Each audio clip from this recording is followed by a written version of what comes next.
नमस्कार, मंडल news bulletin में आपका स्वागत है। आइए पेश करते हैं आज के कुछ प्रमुख व मुख्य समाचार।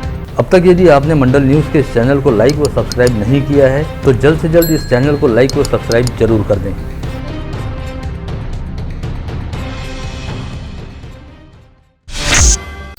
देश के पूर्वोत्तर राज्य त्रिपुरा की एक तथाकथित घटना को लेकर अमरावती सहित नांदेड़ व मालेगांव में हिंसा फैली, जिसे लेकर राजनीतिक दलों द्वारा अब एक दूसरे के खिलाफ जमकर आरोप प्रत्यारोप लगाए जा रहे हैं। इसी कड़ी में अब गत रोज भाजपा प्रदेशाध्यक्ष चंद्रकांत पाटिल ने अमरावती में हुए दंगों की जांच सेवानिवृत्त न्यायाधीश से कराए जाने की मांग उठाई है। भाजपा प्रदेशाध्यक्ष चंद्रकांत पाटिल के मुताबिक अमरावती में शुक्रवार 12 नवम्बर को समुदाय विशेष द्वारा मोर्चा निकालकर तोड़फोड़ व लूटपाट की घटना को अंजाम दिया गया, जिसकी प्रतिक्रिया स्वरूप दूसरे दिन 13 नवम्बर को अमरावती शहर में लोगों ने अपना कामकाज बंद रखा और लोग बाग एक दिन पहले हुई घटना का निषेध करने स्वयं स्फूर्त रूप से सड़क पर उतरे। इस समय भी विशिष्ट समुदाय के लोगों ने बंद में शामिल लोगों पर हमला किया, किंतु अमरावती पुलिस द्वारा केवल शांतिपूर्ण बंद में शामिल लोगों के खिलाफ ही कार्रवाई की जा रही है। वहीं बंद में शामिल लोगों पर पथराव करते हुए हिंसा फैलाने वाले लोगों के खिलाफ अब तक कोई कड़े कदम नहीं उठाए गए हैं।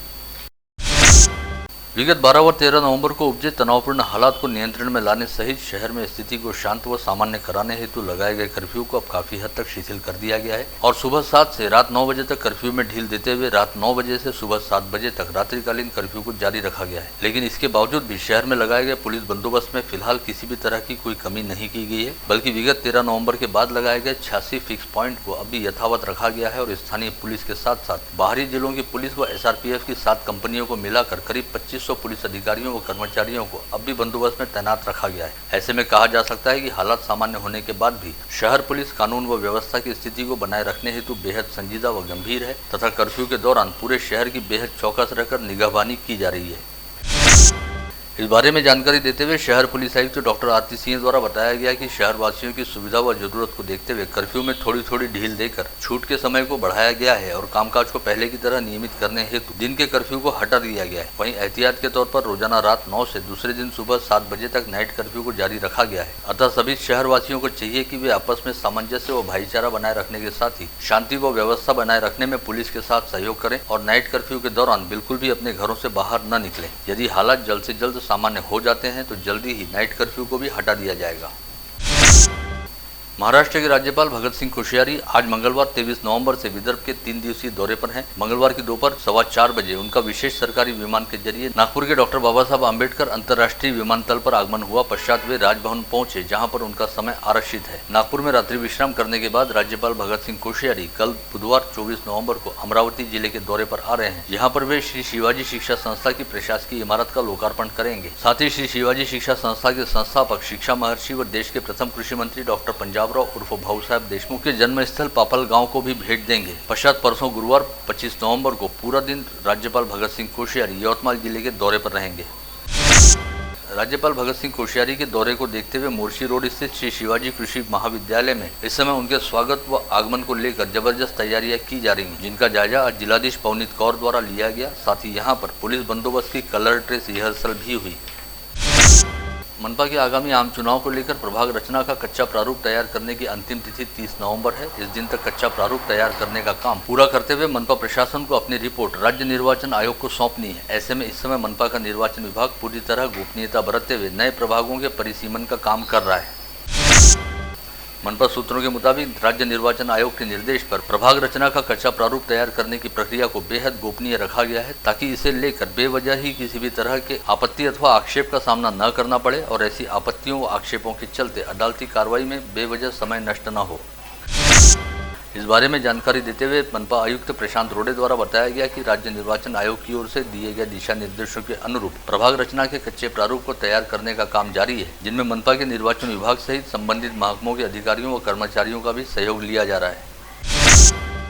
राज्य की महिला व बाल विकास मंत्री तथा अमरावती की जिला पालक मंत्री यशोमती ठाकुर ने मुंबई में राज्य महिला आयोग की अध्यक्षा तथा राष्ट्रवादी कांग्रेस की महिला प्रदेशाध्यक्ष रूपाली चाकणकर से उनके आवास पर मुलाकात की। इस समय दोनों के बीच महिला सशक्तिकरण सहित महिलाओं की समस्याओं से संबंधित कई विषयों को लेकर विस्तारपूर्वक चर्चा भी हुई। राज्य मंत्री बच्चू कडू द्वारा इन दिनों अपने निर्वाचन क्षेत्र में कर्तव्य यात्रा का आयोजन किया गया है, जिसमें खुद राज्य मंत्री बच्चू कडू द्वारा शामिल होकर अचलपुर और चांदूर बाजार तहसील क्षेत्र के विभिन्न गाँवों का दौरा किया जा रहा है। साथ ही लोगों की समस्याओं को सुनकर उनका तुरंत निपटारा भी किया जा रहा है। इसी श्रृंखला में राज्य मंत्री बच्चू कडू की कर्तव्य यात्रा आज नानोरी व घाटलाड़ की गाँव पहुंची, जहाँ पर राज्य मंत्री बच्चू कडू खुद जमीन पर पालथी मारकर बैठे और लोगों से उन्होंने संवाद साधा और उनकी समस्याओं को सुनते हुए हर एक की समस्या का निराकरण भी किया। राज्य में विगत कई दिनों से एसटी कर्मचारियों की हड़ताल जारी है, जिसका अब तक कोई हल नहीं निकल पाया है। वहीं अब राष्ट्रवादी कांग्रेस पार्टी के मुखिया सांसद शरद पवार ने इस मामले में ध्यान दिया है। इसे लेकर जिले की सांसद नवनीत राणा द्वारा विश्वास व्यक्त किया गया है कि अब इस मामले में आशा की एक किरण पैदा हुई है और जल्द ही इस हड़ताल का कोई सार्थक समाधान निकलेगा। राकांपा प्रमुख शरद पवार के नेतृत्व कौशल पर विश्वास जताने के साथ ही सांसद नवनीत राणा ने कहा कि मुख्यमंत्री उद्धव ठाकरे व परिवहन मंत्री अनिल परब इस सरकार में पूरी तरह से असफल साबित हुए हैं और वे एसटी कर्मियों की मांगों को पूर्ण करने में असक्षम रहे हैं। साथ ही 3 दलों वाली इस सरकार को कौन चला रहा है, यह भी आज पूरी तरह से साफ हो गया है।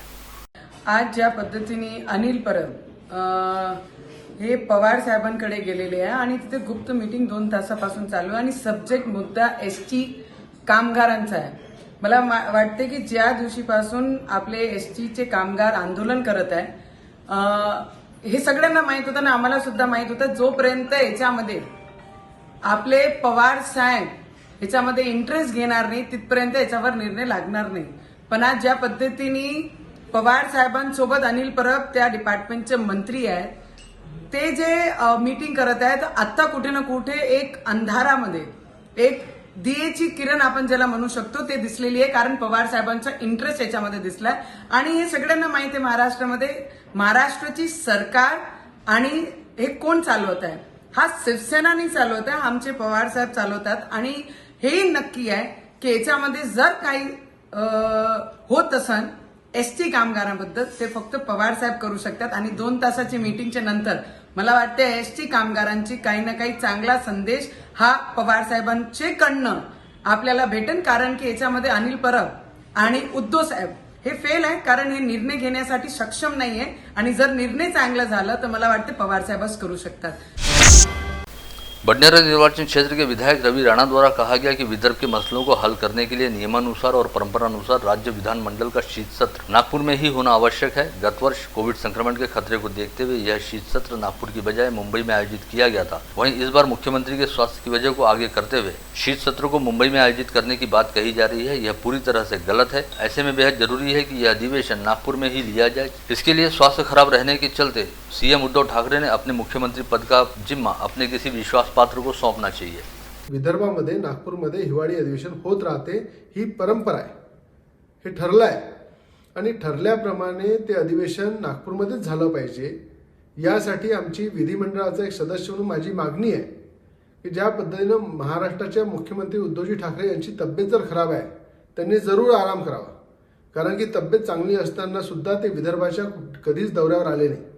अमरावती जिल्हा असो, अकोला असो, वाशिम असो, बुलढाणा असो आणि या संपूर्ण जिल्ह्यामध्ये त्यांनी 2 वर्षामध्ये पाय ठेवला नाही आहे।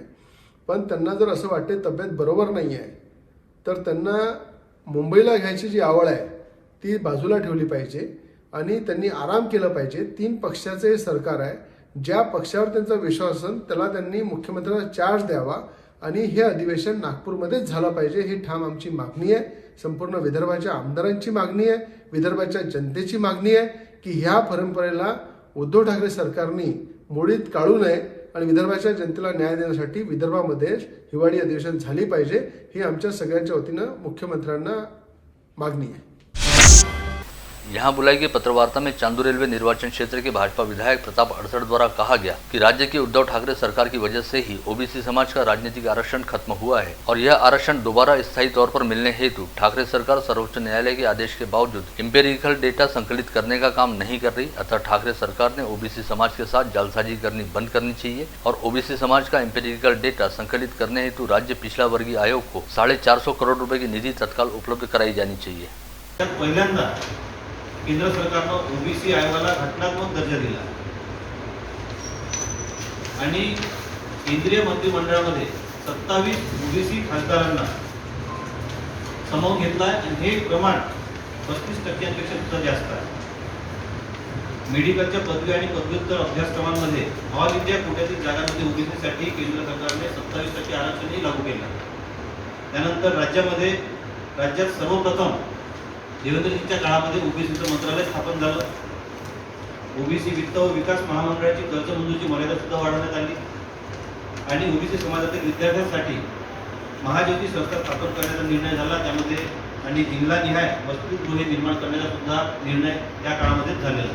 त्याच्यामुळं ओबीसीच्या बाबतीत भाजपची भूमिका स्पष्ट आहे आणि एकूणच सर्व समाज पुढे गेला पाहिजे. त्यामध्ये जे मागासवर्गीय आहेत त्यांना थोडं प्राधान्य मिळालं पाहिजे, ही भूमिका पक्षाची आहे आणि या संदर्भात अनेक निर्णय भाजपने केलेले आहेत. मात्र आघाडी सरकार दुर्दैवानं ओबीसीच्या भविष्याशी खेळत आहे असा या सगळ्यामधून मेसेज जात आहे. तो जर जायचा नसेल तर शासनाने तातडीनं पावलं उचलावी आणि ओबीसीचं आरक्षण परत मिळेपर्यंत ह्या निवडणुका घेऊ नये आणि ओबीसीचं आरक्षण मिळण्यासाठी सुद्धा, नाहीतर मग भाजपची मागणी आहे इलेक्शन टाळणे, परंतु आरक्षण मिळण्यासाठी काहीच प्रयत्न नाही, त्याच्यावर प्रशासन बसून देणे ही भूमिका, त्या माध्यमातून मग स्वतःच कारभार करणे असंही कुठं होऊ नये. तात्काळ ओबीसीचं आरक्षण मिळून नंतर निवडणुका घ्यावा अशी आमची मागणी आहे. स्थानीय विधायक सुलभा खोड़के द्वारा हाल ही में जवाहर नगर परिसर के विकास के लिए 51,59,000 रुपए की निधि उपलब्ध कराएगी। इस निधि से जवाहर नगर परिसर में कई विकास कामों को पूर्ण किया जाएगा। इस विकास निधि से जवाहर नगर परिसर में कई विकास कार्य पूर्ण किए गए हैं, जिनका आज विधायक सुलभा खोड़के द्वारा लोकार्पण किया गया। इस समय तिरुमला तिरुपति में मौसम पूरी तरह से प्रतिकूल है और वहां पर जबरदस्त बारिश हो रही है, जिसकी वजह से तिरुपति में बाढ़ सदृश हालात बन गए हैं। ऐसे में अमरावती निवासी शेगोकार परिवार तिरुपति दर्शन हेतु यहां से जाने के बाद तिरुपति में ही अटक गए। तिरुपति में अटके इस परिवार के 11 लोगों की तकलीफों के बारे में जानकारी मिलते ही जिला पालक मंत्री यशोमती ठाकुर तुरंत सहायता के लिए आगे आई और उन्होंने आंध्र प्रदेश में कांग्रेस कार्यकर्ताओं के जरिए शेगोकार परिवार के लिए तमाम आवश्यक व्यवस्थाएं करवाई। साथ ही इस परिवार के सभी सदस्यों को विमान के जरिए नागपुर पहुंचाया गया, जहां से इस परिवार के सभी सदस्य आज पूरी तरह से सकुशल तौर पर अपने शहर अमरावती लौट आए हैं। इस परिवार के प्रवीण शेगोकार ने अपनी प्रतिक्रिया देते हुए कहा कि भगवान तिरुपति के आशीर्वाद तथा पालक मंत्री यशोमती ठाकुर की सहायता की वजह से आज वे सकुशल अपने घर लौट पाए हैं। गेल्या 18 तारखेला तिरुपती बालाजी दर्शन घ्यायला गेलो होतो, परंतु तिथे नैसर्गिक आपत्तीमुळे तिथे संततधार पाऊस सुरू होता। संततधार पावसामुळे तेथील रेल्वे मार्ग आणि रस्ता मार्ग पूर्णतः बंद झाला असल्यामुळे 20 तारखेचं आमचं रिझर्वेशन होतं, परंतु सर्व ट्रेन आणि बसेस रद्द होत्या। त्याच्यामुळे आम्ही गुरूर स्टेशनवर अडकून पडलो होतो। आम्ही अमरावतीमधील सर्वांशी संपर्क केला, त्याच्यानंतर आम्ही पालकमंत्री यशोमतीताई ठाकूर यांच्याशी सुद्धा संपर्क केला, परंतु आमच्या विवंचनेची दखल हे केवळ आणि केवळ पालकमंत्री यशोमतीताई ठाकूर यांनी घेतली। आज खाजगी वाहनाने गुडूर ते चेन्नई आणि चेन्नईपासून पुणे विमानाने आणि पुणे ते नागपूर विमानाचा प्रवासाची व्यवस्था यशोमतीताई ठाकूर यांनी करून दिली होती। त्याच अनुषंगाने आम्ही आता गुडूरवरून चेन्नईला आणि चेन्नईवरून पुण्याला पोहोचलेलो आहोत। आता इथून आमचा नागपूरचा प्रवास थोड्याच वेळात सुरू होणार आहे। मनपा आयुक्त प्रशांत रोडी की अध्यक्षता में सोमवार को मनपा के डॉक्टर बाबा साहब अम्बेडकर सभागृह में कोरोना टीकाकरण कार्यशाला का आयोजन किया गया था। इस समय मनपा आयुक्त ने टीकाकरण के संदर्भ में जन जागृति किए जाने और सभी नागरिकों को टीकाकरण के लिए प्रोत्साहित किए जाने को लेकर सभी उपस्थित अधिकारियों और कर्मचारियों को आवश्यक दिशा निर्देश जारी किए। वहीं दूसरी ओर आदिवासी बहुल मेलघाट क्षेत्र के आदिवासियों में कोविड के टीके को लेकर व्याप्त गलतफहमियों व धारणाओं को दूर करने के लिए जिला स्वास्थ्य महकमे द्वारा मेलघाट क्षेत्र में भी कोविड जन जागृति अभियान शुरू किया गया है। इसके लिए जिला स्वास्थ्य महकमे द्वारा एक विशेष वाहन तैयार करवाया गया है, जो इस समय मेलघाट के विभिन्न ग्रामीण इलाकों में दौरा करते हुए मेलघाट के आदिवासियों को कोविड टीकाकरण के लिए प्रोत्साहित करने के साथ साथ जागरूक भी कर रहा है। कितनी सुई लेना पड़ता?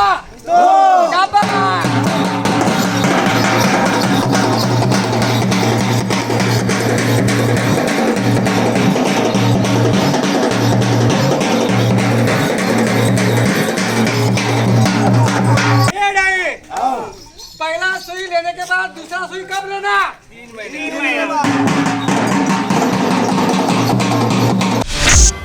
महानगर पालिका के सभी व्यापारिक संकुलों का किराया और रेडी रेकनर के आधार पर तय किया गया है, किंतु इन व्यापारिक संकुलों में किराएदार रहने वाले व्यापारियों ने इस किराया वृद्धि को खुद पर अन्याय बताते हुए इसे लेकर मनपा आयुक्त प्रशांत रोडे से मुलाकात की और इस किराया वृद्धि को लेकर अपनी आपत्ति भी दर्ज कराई।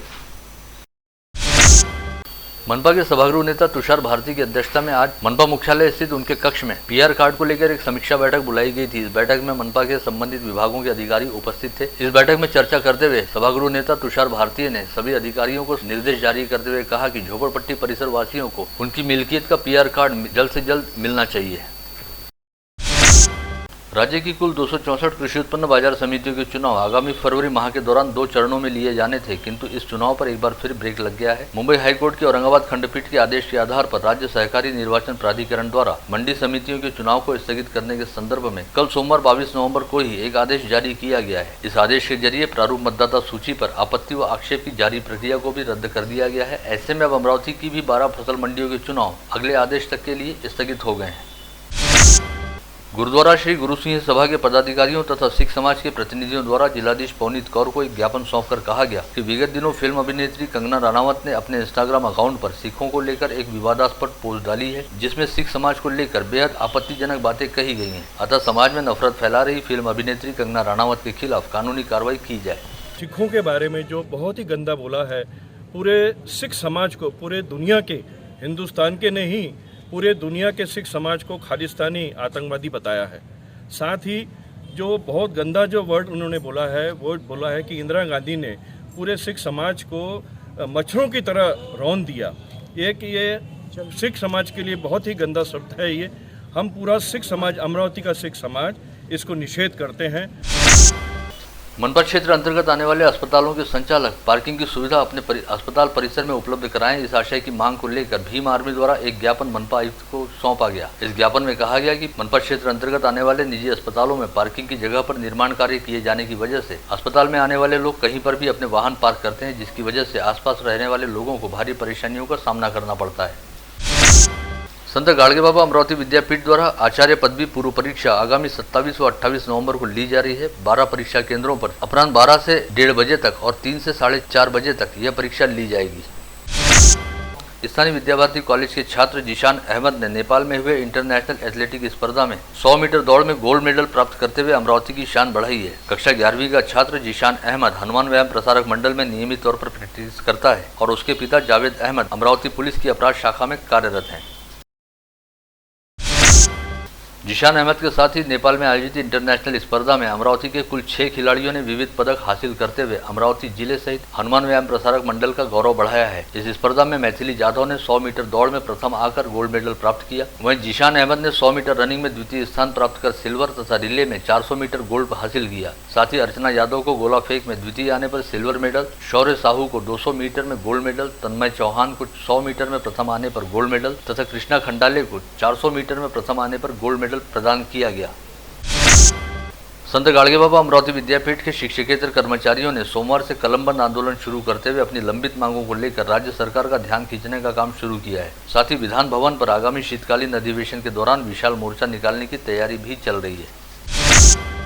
अंजनगांव सुरजीत तहसील के किसानों को बिजली बिल का भुगतान करने के लिए महावितरण की ओर से किश्त बनाकर दी जाए, इस आशय की मांग को लेकर भाजपा किसान मोर्चा के तहसील अध्यक्ष सुधीर गोले व हंतोड़ा गाँव वासियों की ओर से एक निवेदन सौंपा गया है।